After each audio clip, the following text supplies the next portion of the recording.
Bonjour, ici nous avons une nouvelle acquisition. Il s'agit d'une Bernina Record modèle 730 fabriquée en Suisse. Oui, en Suisse, le pays, pas l'animal.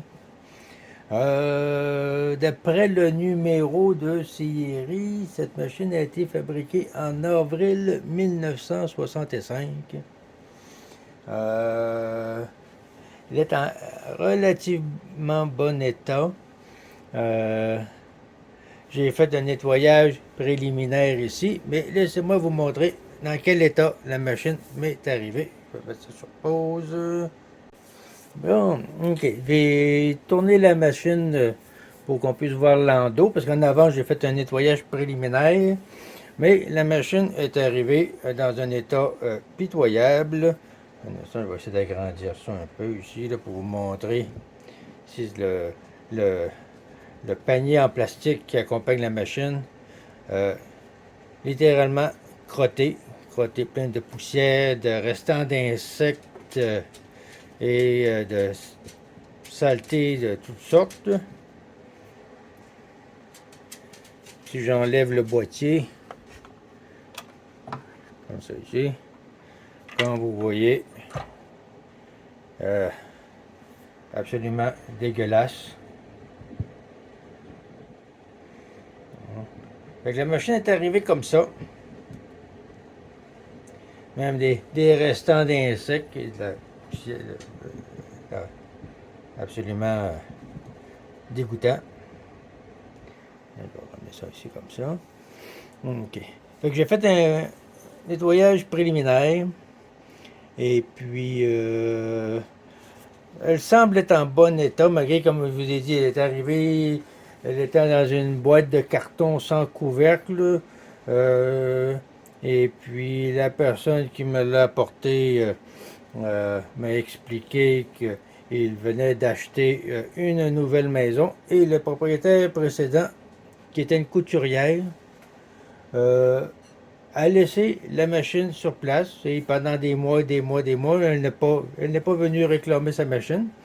À ce moment-là, je me demande qui c'est qui pourrait bien laisser une Bernina comme ça à l'abandon. Surtout que les Bernina sont très recherchés parce que la qualité de fabrication, qualité des points de couture est très recherchée, surtout chez les personnes qui font des courtes pointes. En raison de la puissance de cette machine, elle est capable de coudre à travers du tissu très épais. J'ai fait une première vérification préliminaire. Une des choses que j'ai remarqué, euh, comme vous voyez ici, normalement, c'est le guide qui montre les différents points que cette machine peut faire. Elle peut en faire jusqu'à 20, je crois. Et puis le sticker a été arraché. J'ai été voir sur Internet pour voir si j'étais capable trouver un sticker de rechange. Je ne crois pas. Je n'ai pas trouvé. Mais je pense que je vais être bon pour... je vais en prendre une photo qui démontre les différents points. Et puis réduire la photo pour qu'elle corresponde à l'échelle ici, là, sur la base. Et puis trouver une façon d'attacher la photo, de la coller, je ne sais pas quoi encore, pour qu'on puisse avoir le guide avec les points, ce qui est très important là, pour ce genre de machine. Fait qu'on va procéder au nettoyage de l'arrière de la machine pour qu'elle soit présentable. Après ça, on va aller voir l'intérieur de la machine. À tantôt. Bon, je viens de procéder au nettoyage du bac de plastique. Il était tellement crotté que j'ai décidé de le laver carrément dans le bac à eau de vaisselle avec du savon à vaisselle, puis une brosse à dents une vieille brosse à dents, bien sûr, pour nettoyer tous les petits raccoins. Ça semble avoir fait une bonne ouvrage. La boîte, la boîte de plastique présentement est dans le bac de vaisselle en train de sécher à l'air. Ça fait que ça devrait être bien pour ça. Il y avait quelques petits... avant que je procède au nettoyage avec un chiffon un chiffon humide avec un peu de savon à vaisselle pour nettoyer l'arrière de la machine. Et il y avait quelques endroits où il y avait du ruban gommé, du restant de ruban gommé qui ne part pas à l'eau de vaisselle, à l'eau savonneuse. Ça part avec quelque chose de plus puissant. Même l'alcool à friction, 99%, ne fait pas, n'est pas bon pour enlever le restant gommant. Je ne sais pas si vous le voyez ici, le restant gommant ici. Hein, hein, je ne sais pas si vous allez le voir. OK. On le voit ici. Fait que la seule façon que j'ai trouvé, c'est d'utiliser, plus ou moins, de l'essence à briquet. C'est sûr, il faut être très, très prudent. Ne pas fumer si vous êtes un fumeur. Travailler dans un milieu bien aéré. Je vais prendre un petit chiffon. Je vais ouvrir le couvercle du bobineur, puisque le morceau de papier gommant faisait le tour ici, comme ça ici. On va prendre un petit peu de... un peu, pas beaucoup. Et puis on va frotter. L'essence à briquet va dissoudre la colle du ruban adhésif. Il ne faut pas être pressé, mais ça fait le travail. Donc ici, l'essence à briquet s'évapore rapidement. Ça fait qu'il faut en rajouter un peu. Voilà, ici comme ça.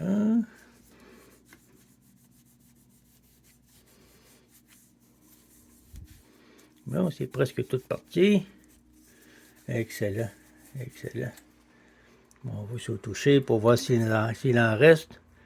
Il en reste encore un petit peu ici. Bien. Bon, tout le restant de ruban gommé est parti.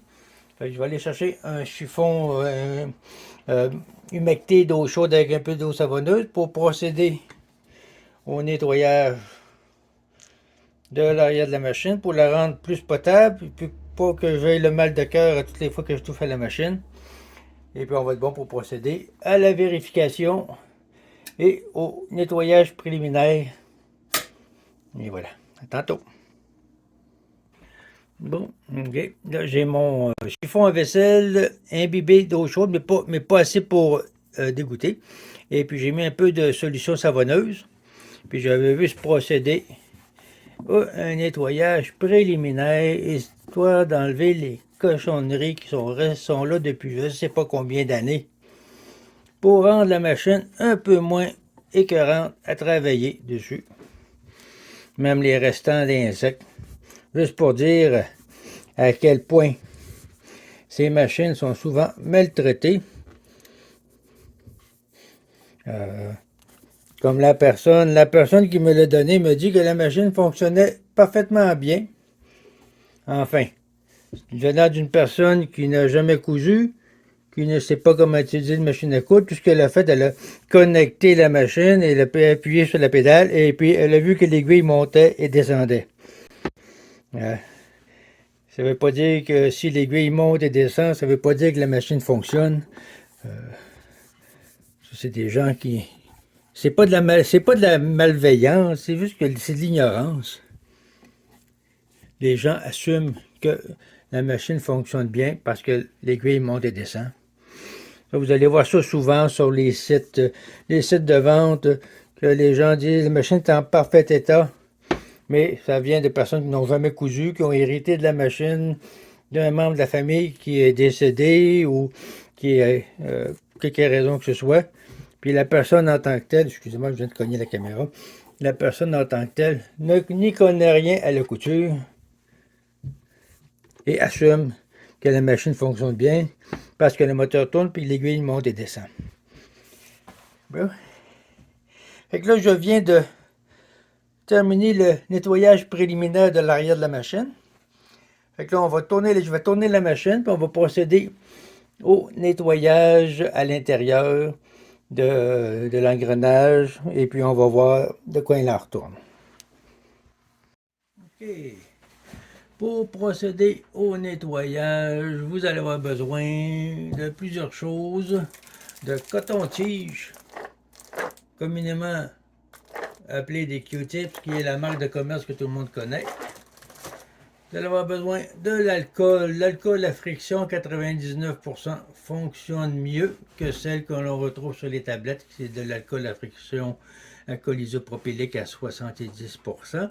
L'alcool à 99% s'évapore beaucoup plus rapidement que l'alcool à 70%, parce que celui à 70%, il y a 30% d'eau. Enfin, l'eau prend plus de temps à s'évaporer.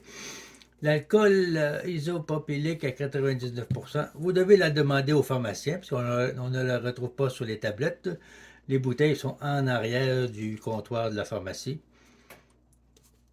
Et puis, à ce moment-là, on a besoin d'un contenant pour disposer des cotons-tiges usés et d'un petit contenant pour verser une petite quantité d'alcool à friction. Ici, j'ai un vieux contenant de film 35 mm. Donc, ce contenant par lui-même est déjà une antiquité. On approche les cotons-tiges. Et puis, on va voir un peu de quoi il en retourne. Je vais juste détacher la caméra ici. OK. Bon. Ici, on a le compartiment du mouvement de l'aiguille. On a le couvercle. Comme je vous disais ici, là, ça c'est la section, ce qu'il manque, le guide. Il manque le guide pour les différents points. Il y a une vingtaine de points. Je vais essayer de faire quelque chose pour le remplacer. Parce que je n'en ai pas trouvé sur Internet des ventes de stickers de rechange. Il va falloir que j'improvise. Ici, nous avons le tensionneur, pas le tensionneur, mais le mécanisme pour enfiler du fil sur la bobine de fil. On va y revenir plus tard. Nous avons également, je ne sais pas si vous voyez, ces machines fabriquées en Suisse sont très sophistiquées. Nous avons ici les différentes cames pour les différents points. Là, vous voyez, il y a beaucoup de poussière. On va procéder au nettoyage. Les guides sont presque... Les engrenages sont presque tout en métal, à l'exception de deux rouages qui sont en nylon. Bon instant, je vais essayer de vous trouver, prendre une lampe de poche. Bon.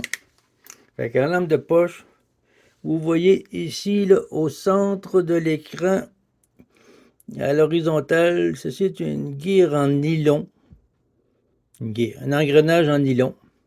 Et également, l'engrenage qui fait tourner les cames. Je ne sais pas si vous voyez ici, là. L'engrenage également en nylon.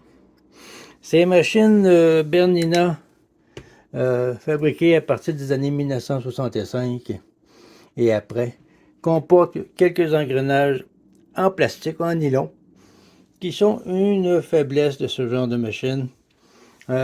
On ne saura pas si les engrenages sont craqués avant qu'on puisse procéder à un test de couture. Avant ça, vous procédez au nettoyage pour huilage. Fait que je vais procéder tranquillement au nettoyage à sec en premier. Donc, vous voyez, là, il y a beaucoup de nettoyage à faire. Fait que je vais procéder au nettoyage. Puis je ne vous ennuierai pas avec vous montrant toutes les petites mousses que je vais sortir de là. Après ça, on va revenir pour faire un premier huilage, histoire de s'assurer que le mécanisme n'est pas saisi nulle part. Et puis à ce moment-là, on va être bon pour procéder à des essais avant de faire le nettoyage final. Fait que je vous reviens une fois que toutes les petites mousses que je peux aller chercher. Comme ça ici, vous voyez, il y a beaucoup de nettoyage à faire. Fait que je vous reviens tantôt. Bon, juste pour vous montrer à quel point que coton-tige imprégné d'alcool isopropylique est efficace pour nettoyer et enlever la vieille huile. Comme vous pouvez voir ici, ça enlève la vieille huile séchée avec une facilité déconcertante.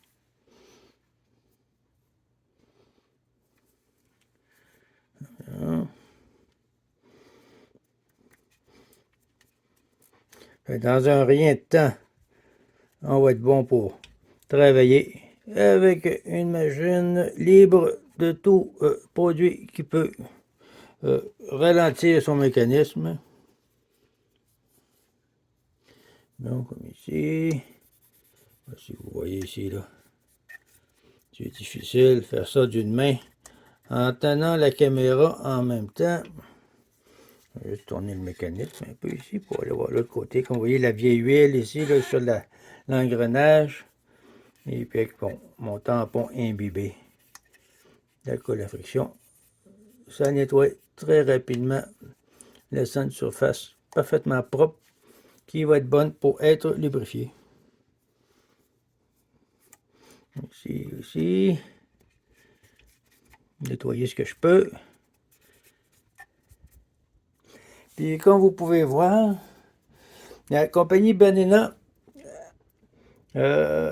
pour faciliter l'identification des points de huilage, mais toutes les places qui ont des petits points rouges sont tous des points qui nécessitent de l'huile, l'application d'huile à intervalles réguliers pour maintenir le mécanisme en bon fonctionnement. Ce qui est très bien, ce qui évite à aller fouiller dans le livre pour aller chercher des points de huilage. Fait qu'il y a des points comme ça partout où la machine doit être huilée. Ici, on a le mécanisme pour l'enroulement du fil avec la bobine. Je n'ai pas encore fini de le nettoyer, mais normalement, ça s'étire comme ça. On passe le fil ici. On revient là, on l'engave autour de la bobine. On engave le mécanisme. Et quand la bobine est pleine, elle va dégager le mécanisme, ce qui va retirer la roue, le caoutchouc aussi, là, qui va s'appuyer sur le côté ici. Je sais pas si je peux mettre un peu de lumière là-dessus. Hein? On va voir. Bon, je vais poursuivre le nettoyage. Après ça, je vais également faire le nettoyage de ce côté-ci. Il y a beaucoup de petites mousses. Après ça, je vais revenir, mais que ce soit le temps de faire le nettoyage dans la partie du bas, ici. Comme ça, ici. Avec le mécanisme de la navette et la canette. Et également, un petit levier ici, qui nous permet de retirer le couvercle,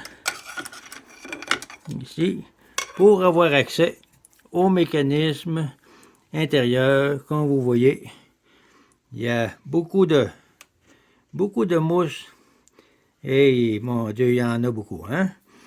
Fait que je vais procéder au nettoyage, continuer le nettoyage comme ça. Je vais revenir tantôt, quand la plupart des petites mousses vont avoir été enlevées. À tantôt.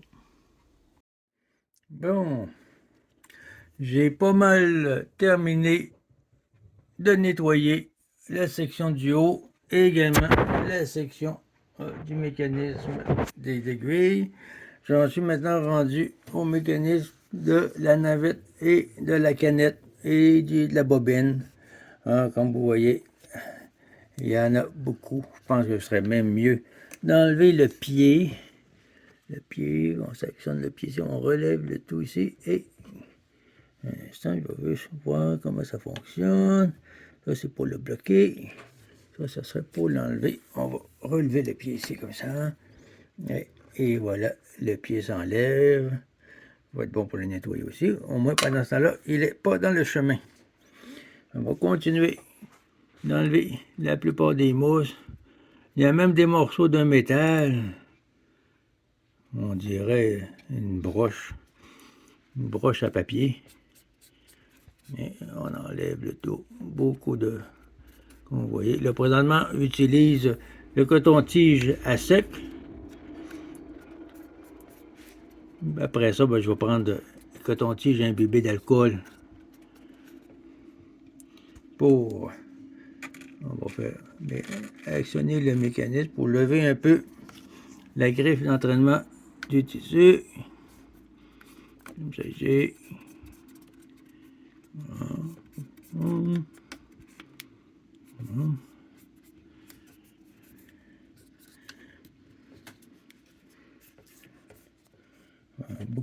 Beaucoup.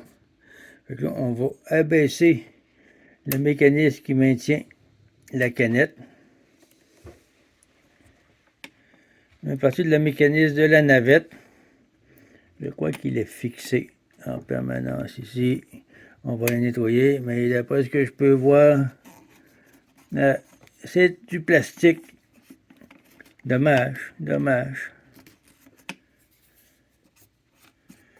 C'est un des signes qu'à l'époque, encore un petit morceau de métal ici. C'est quoi ce métal-là? On dirait c'est une ancienne. On dirait c'est une ancienne aiguille qui a dû être cassée pendant le. Non, on va les perdre ici. On va la trouver un peu plus tard. Les morceaux d'aiguille qui avaient probablement cassé en utilisation. Fait qu'on va juste remettre. Bon, le mécanisme vient de tomber. La navette et la canette se trouvent ici. Bon, c'est bien, on va être bon pour les nettoyer. De même que nettoyer le mécanisme ici. On peut voir le mouvement ici. Machine très complexe, très moderne. Les Suisses sont reconnus pour les mouvements de précision et la qualité des mouvements. C'est pour ça que les Bernina sont très recherchés. On va continuer. Ici, on voit également les points qui ont été marqués de taches couleur rouge pour indiquer les endroits où c'est nécessaire de lubrifier. Bon, on va mettre un petit peu d'alcool ici. Bon, comme ça.